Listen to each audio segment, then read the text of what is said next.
aš norėčiau savo verslo, bet mane gąsdina visa ta biurokratija. Tie visi įstatymai, buhalteriai, patalpų nuomos, sandėliavimai ir panašiai ir taip toliau.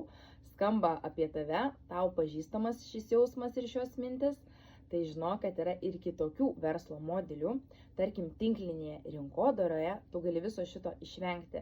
Tau nereikia samdyti buhalterio, tau nereikia išmokėti atlyginimų, nereikia kurti įvairių dokumentų, strategijų, tau nereikia sandėliuoti, tau nereikia užsipirkti daugybės prekių, tau nereikia kurti produktų ir panašiai. Tu gali dirbti iš namų, ramiai, telefono pagalba ir pastatyti didžiulį verslą, kuris dažnu atveju tau gali atnešti netgi daug didesnės pajamas negu tradicinis verslas. Bet be viso šito galvos skausmo. Domina ir tave, nori pradėti savo verslą iš namų, nepatiriant šio nepageidaujamo galvos skausmo, susisiek su manimi, aš mielai pasidalinsiu apie šį verslo modelį.